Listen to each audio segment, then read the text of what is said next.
Mayong adlaw nga Sabado, mga higala, ani anamod ko aron ihatod kaninyo ang mga maayong balita dinhi sa Central Visayas.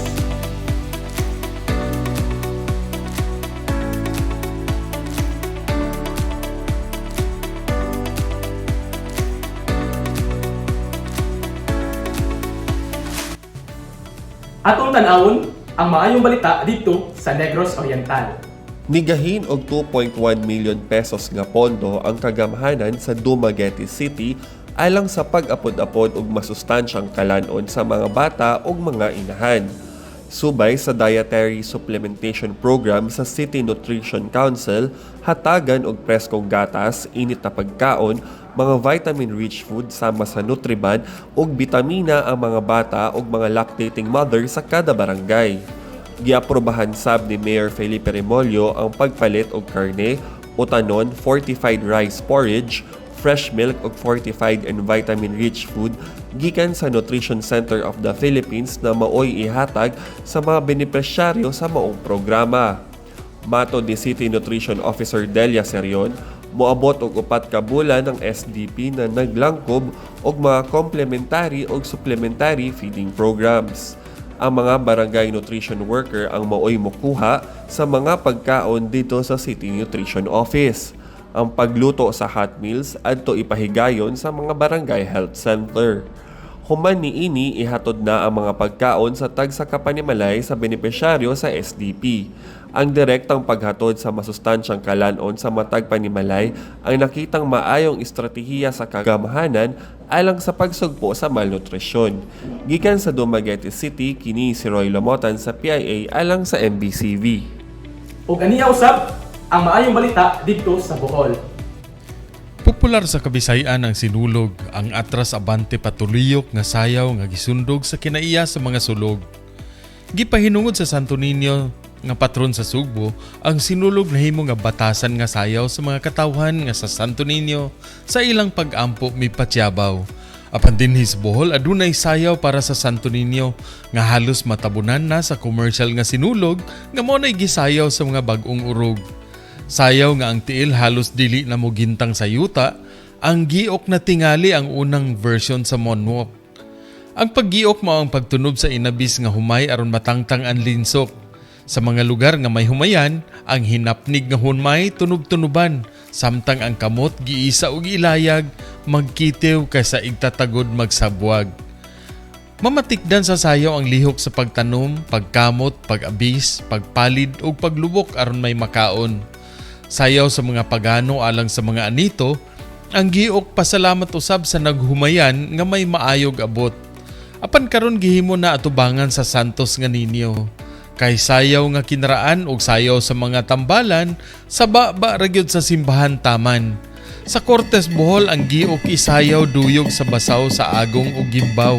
Ug kinihimuon atubangan sa Santo Niño, dili kadtong Niño nga puwa ang biste. Apan ang Niño Prinsipe Legazpi, Santo Niño nga may espada ug itumon ang biste. Ingon pa nila sa sayaw sa pultahan sa simbahan, kini na ang timailhan nga ang pagano nga katawhan hingpit na nga mitahan sa Kristyanismo nga tinuhuan. Uban ka namo sa sayaw sa giok sa Pistas Cortes karon ng Martes ug lahos na sa lamesa kay siguradong busog sa pista. Gikan diri sa Bohol alang sa maayong balita Central Visayas, Ray Anthony Chu, PIA Bohol. Mauusap kini ang maayong balita sa Siquijor. Dako ang kalipay sa 24 kapantawid pamilyang Pilipino program kung 4 Peace sa barangay na po San Juan, Siquijor nga ang buhatan sa Department of Social Welfare and Development kung DSWD naghatag kanila og hinabang nga capital assistance pinaagi sa Enhanced Support Services Intervention. Ang matag-usa nakadawat og pundo nga 19,956 ug misuma total sa 478,944 ang kinatibukan alang sa nasangpit nga 24 ka 4-piece beneficiaries. Ang maong pundo magsilbi nga ilang startup capital alang sa ilang proyekto nga livelihood and sustainable chicken farming production.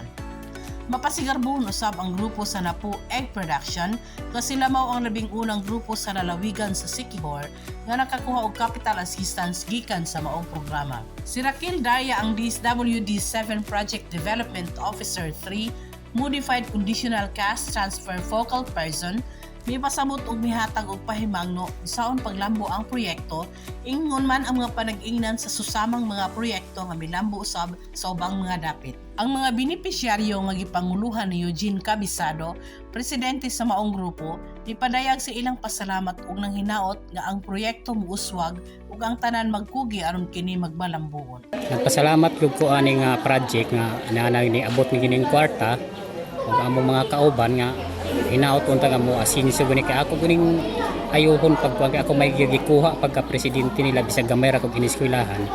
Mura gani kog kahilakon pod pero naningkamot gyud ko para sa akong mga anak, para sa akong mga kauban. Si Michelle Nano, treasurer sa grupo sa Napu Egg Production, nagpasalamat usab uban sa panghinaot na silang tanan magtinabangay sa pag-uswag niini aron silang tanan usab mahimulos sa maong kaayuhan. Magpasalamat ako kay naabot ang project sa amoa nga wala damha. Thank you. Mutabang ko para malambo among project, magtinabangay lang yun. Ang programa sa Enhanced Support Services Intervention nagtumong aron ang mga aktibong benepisyaryo mahimong self-sufficient yung mga individual Ug di usab pagpauwahi ang Cebu alang sa ilang maayong balita.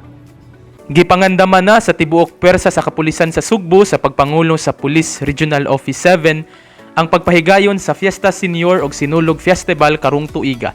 Ang Police Regional Office 7 may patuman og nagadaiyang security preparations sa pagsiguro nga hapsay ug malinawon nga masaulog sa tanan ang giingon nga one of the grandest festival sa nasod.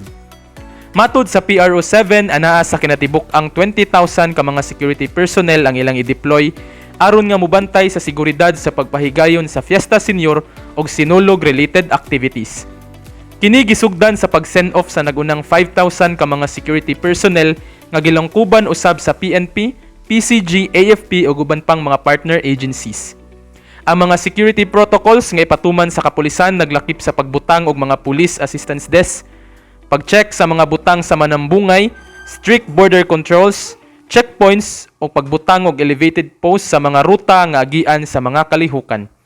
Magpatuman usab ang kapulisan og no-fly zone og plano nga signal jamming atol sa adlaw sa Sinulog.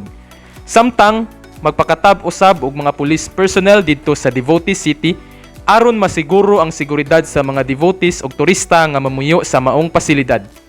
Ang Devotees City gimugna sa lokal nga kagamhanan aron nga anaay mapuy-an ang mga modangop sa mga kalihukan sa Fiesta Senior ug Sinulog nga nagikan sa laing mga lugar o probinsya. Mipaambit usab ang kapulisan sa ilang security and safety tips sama sa dili pagdala og mga valuable items. Og ang kumpletong listahan niini mamahimong makita sa Facebook page sa Cebu City Police Office ug Police Regional Office 7. Ug mao kato ang mga maayong balita dinhi sa Central Visayas. Alang sa dugang detalye, bisitaha ang mosunod.